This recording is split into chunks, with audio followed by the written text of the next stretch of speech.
ശ്രദ്ധിക്കണം, അല്ലെ ശ്രദ്ധിക്കും. ഏതമ്മമാർക്കും വേണേൽ മറുപടി പറയാം. ബാഗ് ചെക്ക് ചെയ്യും, കുട്ടികളോട് അന്ന് നടന്ന കാര്യങ്ങൾ ചോദിച്ചറിയും. അന്ന് നടന്ന കാര്യങ്ങൾ ചോദിച്ചറിയും. ആ പിന്നെ പിന്നെ പറ, അവര് പറഞ്ഞു തരും. ആ പിന്നെ പിന്നെ പിന്നെ അത് മാത്രം പോരാ, അത് മാത്രം പോരാ. ഇവനെ നോക്കിയേ, ഇവിടെ പോയെ. ഇവനെ ഇപ്പൊ നോക്കിയിട്ട് എന്ത് ഭാവമാണ് അവന്റെ മുഖത്തുള്ളത്? കള്ളലക്ഷണമുണ്ട്. കള്ളലക്ഷണമുണ്ട്. അല്ല, അവൻ എന്റെ അടുത്ത് ഇരിക്കുന്നതുകൊണ്ട് ചിലപ്പോൾ ഒരു ഭയം കാണാം, അല്ലെ ഭയക്കേണ്ട കാര്യമില്ല. ഞാൻ അവനെ ദത്തെടുത്തിരിക്കുക. അപ്പൊ അല്ലെങ്കിൽ അവന്റെ മുഖം എന്തായിരിക്കും? ഇപ്പൊ ഒരു ചെറു ചിരിയില്ലേ ഉണ്ട്. ഇനി ഇവന് തലവേദനയാണെങ്കിൽ അവന്റെ അവസ്ഥ എന്തായിരിക്കും? ചോദ്യമാണ്. ഞാൻ എന്തുകൊണ്ടാണ് പറഞ്ഞതുകൊണ്ടായിരിക്കും പിന്നെ പറയാം. ഇവന് തലവേദന എടുക്കുകയാണെങ്കിൽ അവന്റെ കണ്ണ് നോക്കിയാൽ ആ വേദന അറിയാൻ പറ്റും, അല്ലേ? അതുപോലെ നമ്മുടെ പെൺമക്കളുടെ ആയാലും മുഖത്ത് നോക്കിക്കഴിഞ്ഞാൽ അവർക്ക് സന്തോഷമാണോ, വിഷമമാണോ, സങ്കടമാണോ, അവരാരെങ്കിലും ഭീഷണിപ്പെടുത്തിയിട്ടുണ്ടോ എന്നൊക്കെ അറിയാൻ പറ്റും. അതുകൊണ്ട് ഞാൻ പറയുന്നത്, നിങ്ങൾ ആദ്യം ഇതൊക്കെ നോക്കുന്നതിന് മുമ്പ് അവരുടെ മുഖത്തേക്ക് നോക്കണം. സ്കൂളിൽ പോയിട്ട് വരുമ്പോൾ അല്ലെങ്കിൽ കോളേജിൽ പോയിട്ട് വരുമ്പോൾ മുഖത്തേട്ട് നോക്കുമ്പോൾ അറിയാൻ പറ്റും അവർക്ക് സന്തോഷമാണോ, വിഷമമാണോ, ദുഃഖമുണ്ടോ എന്നൊക്കെ അറിയാൻ പറ്റും. എന്നിട്ട് എന്ത് ചെയ്യണം? ഒന്നാമത്തത്, അവർക്ക് വിഷമം ഉണ്ടെങ്കിൽ അവരുടെ ചോദിക്കണം, എന്താണ് അവരുടെ വിഷമത്തിന് കാരണം എന്ന് ചോദിക്കണം. അത് മനസ്സിലാക്കണം.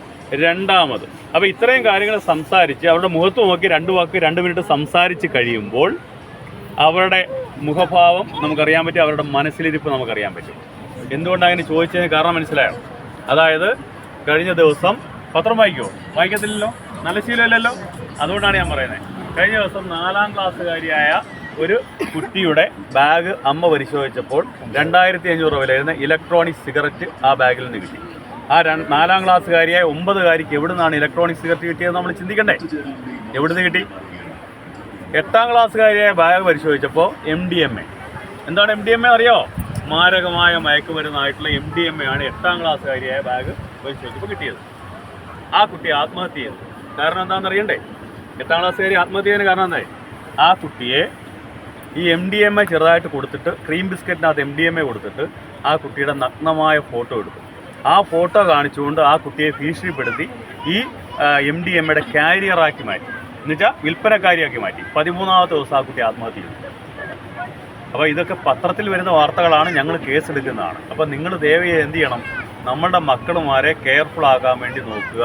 സ്കൂളിൽ പോകുമ്പോഴും വരുമ്പോഴും നമ്മുടെ മക്കളുമാരെ വളരെ കെയർഫുൾ ആകണം. അവരുടെ കാര്യങ്ങൾ സംസാരിക്കണം.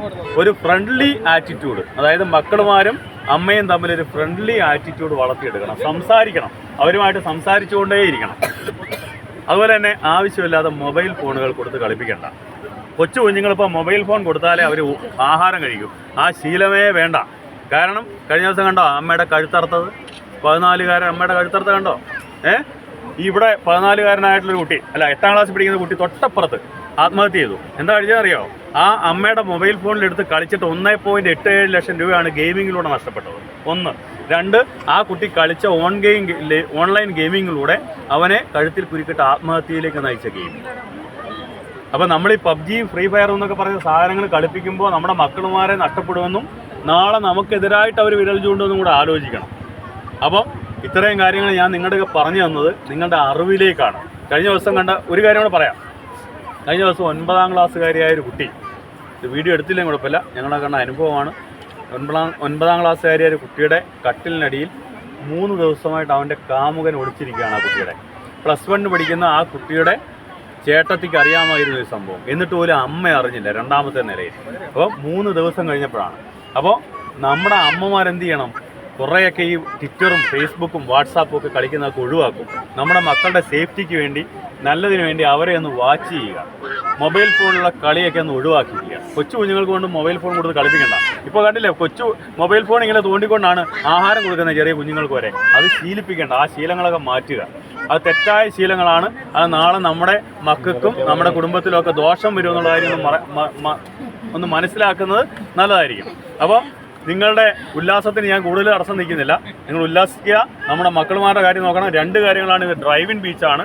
കഴിഞ്ഞ ദിവസം ഇവിടെ ഒരു ആക്സിഡൻറ്റ് നടന്നു. 4 വയസ്സുള്ളൊരു കൊച്ചിന് ആക്സിഡൻറ്റ് പറ്റി. കാരണം കരയിലേക്ക് പോകുമ്പോൾ അവർക്കറിയില്ല. അവർ ഡ്രൈവിൻ ബീച്ച് എന്ന് പറയുമ്പോൾ അവർ വിചാരിക്കാണ്ട് ഭയങ്കര സ്പീഡിൽ പോകേണ്ട ബീച്ചാണ്. അല്ല, ഇവിടെ സഞ്ചാരികളും വരും. പെതുക്കെയാണ് ആൾക്കാർ പോകേണ്ടത്, ഡ്രൈവിംഗ് നടത്തേണ്ടത്. അപ്പോൾ നമ്മുടെ മക്കളുമാരൊക്കെ കൈവിട്ട് പെട്ടെന്ന് ഓടിപ്പോകുമ്പോൾ അവർക്ക് ആക്സിഡൻറ്റ് ഉണ്ടാകാണ്ട് നോക്കേണ്ട ചുമതല നമുക്കാണ്. ഈ 2 കാര്യങ്ങൾ നിർബന്ധമായിട്ട് നിങ്ങൾ നോക്കണം. മക്കളുമാർ